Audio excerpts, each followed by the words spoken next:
The fight to redraw congressional maps across the state of California now in the hands of the voters. Hear what Fresno County officials are saying about the proposed maps and the steps that some are taking to oppose Proposition 50. An end to the government shutdown could be near as the commander-in-chief announces negotiations with Democrats. How leaders of the Democratic Party are responding to these claims and what the GOP is saying about pressure to change their short-term funding bill. As the world marks 2 years since the Hamas-led attack on Israel, top negotiators are in Egypt hoping to hammer out a ceasefire deal. Why the White House is confident its 20-point peace plan will help to end the ongoing fighting in the Middle East.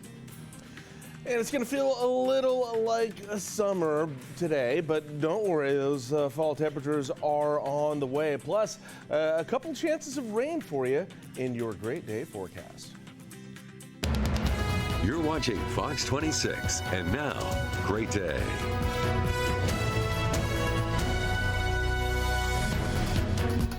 We begin this 5 o'clock hour of Great Day with a live look at downtown Fresno. Today's high in Fresno will be 90 degrees. Traffic, again, gradually building up over the course of the morning as people get their day going, but we're happy that you're joining us as well. Good morning. I'm Liz Gonzalez. I'm Carl Cook. Kim Stevens is on assignment.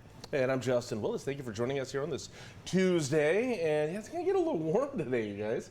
It was warm yesterday. Yeah, yesterday was warm. We got to 88 yesterday, and it was, well, what's going on here? I mean, it wasn't terrible, but, yeah, I feel like there could be a smorgasbord this week of just a little bit of everything. Yeah, well, you're right, because later this week, we're going to drop back down into some 70s, which you'll see later on. But let's get your Tuesday morning planner going and see how things are shaping up for you today. We'll start you off with your current conditions. Right now, it is 62 degrees outside. Winds are calm. The dew point's at 52.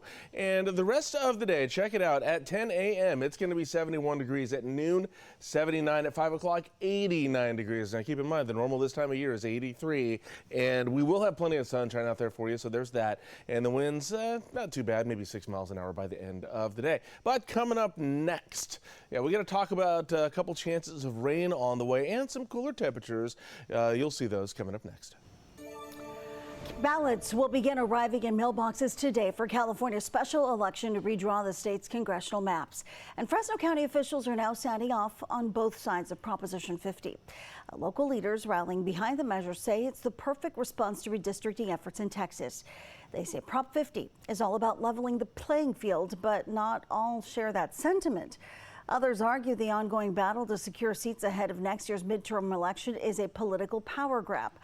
With this new congressional map, Democrats believe they will add 5 seats in Congress. Fresno County will go from having 4 districts to 6. One congressional district in particular, District 18, would extend from western Fresno County up to downtown San Jose and slice up the city of Clovis into 3 separate districts. I look at cities like Clovis. Clovis goes from having 1 representative to 3, so it just carves up the city of Clovis.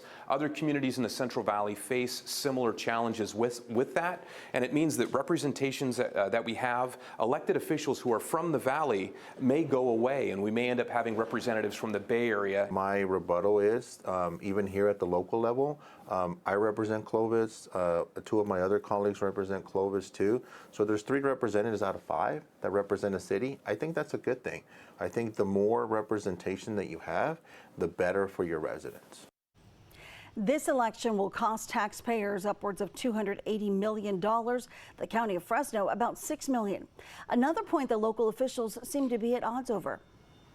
Here in California, the Legislative Analyst's Office is projecting a $20 billion deficit for the next 2 to 3 years. And then, of course, the elected officials in Sacramento choose that, let's have a special election and spend $300 million we don't have. Really, it's crazy for the legislature to think that this is a good idea to do right now. There's so many other issues that need to be focused on. This is the fundamental principle of participating in your local government, in your state government, and having a voice.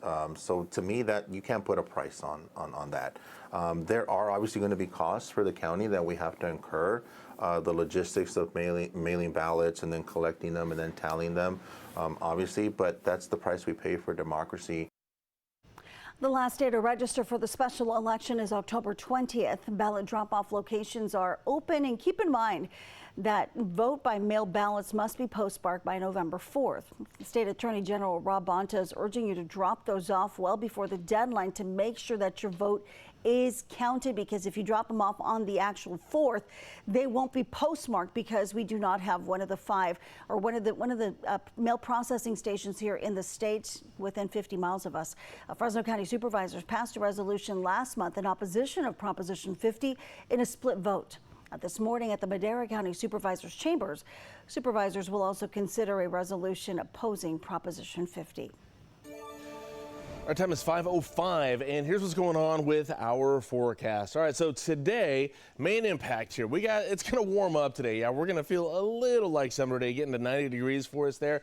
There's some warm air kind of hanging down to the southwest out in the Pacific there, but that's going to get pulled in by some low pressure here. So that onshore flow is going to come in, and we're going to get things nice and warm for us again today. But today is the peak of this heat, and then it'll start to back off here. Now we can turn our attention to some other things going on. First, low pressure system working its way in from the Gulf of Alaska. That's going to bring some chances of rain in from the north. And then we go down south where we have Priscilla, which is now a hurricane Category 2. It's expected to weaken from here, though. But right now, it's sitting at a Category 2, working its way up the coast of Baja. And then that's going to bring another chance of precip from the south here. So let's track that and see if that's going to impact us at all. Now, yesterday, we had it impacting us to a level of maybe 1/10 of an inch of rain.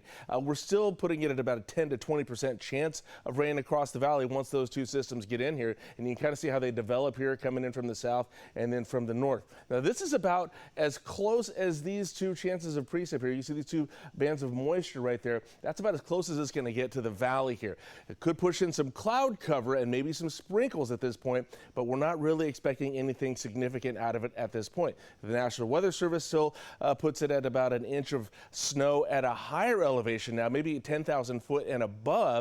And then even that is just about a 30% chance of happening as well. So that's about, that's a look at the situation there about early Friday morning, okay? That's going to get out of here. And then we get to next week. Check this out. By Monday, this is about as far as we can go here into the future on this. Next Monday would be our next significant chance of rain here in the valley and snow in the higher elevations. And it looks like it's going to be a pretty good one. At this point, we're going to put that at about a 50% chance, and we're going to say maybe about a 1/10 to a 1/4 inch of rain expected here. Snow, well, we'll keep an eye on that and see about any measurements there. In the meantime, here's what you can expect over the next couple of days here. Plenty of sunshine, 90 today, and then temperatures start backing off. We're at 86 tomorrow and then 81 on Thursday. That'll be below normal, just a couple degrees, by the way. 50s overnight, light winds. All right, next, we're going to get a look at your highs and lows for today across the rest of the San Joaquin Valley. Time is now 5:07. Just last week, we told you about Measure P, the Fresno sales tax aimed at improving the city's parks and arts programs, and how it's under growing scrutiny as people say they're waiting to see real change. Well, Monday, members of the community voiced concerns at a special meeting about the Cultural Arts Grant Fund. The meeting was called with the goal of voting on just who will receive those grants. Instead, commissioners got an earful from people asking them to hold off on a vote. This is our first year in proposing an EAAC grant, and we have received a lot of help from the Fresno Art Council staff throughout the whole process. The program is called Expanded Access to Arts and Culture, but right now the access being expanded is only for those who already know how to play the game, who already have access, and who know the right people. A handful of people approached the podium calling for transparency on the Measure P grant process.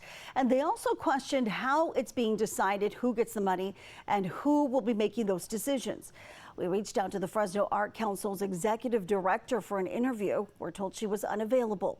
A member of the Cultural Arts Grant Fund subcommittee told us that they also have no say on where that money goes, and they can only make recommendations.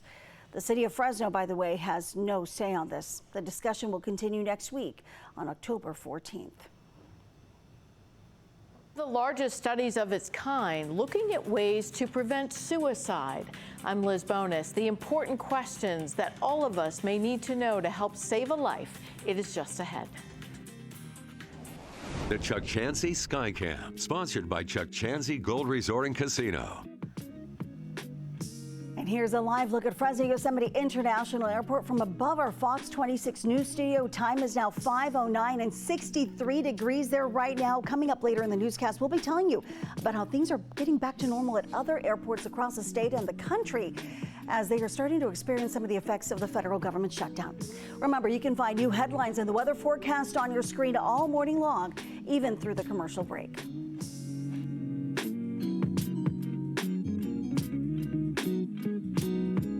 Hi, I'm Monty Torres with Fox 26 News on YouTube.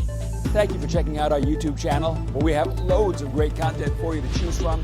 And while you're here, why not click on the subscribe button right here? That way you can stay in touch with all the latest breaking news, everything news related within the Central Valley. And thank you for watching.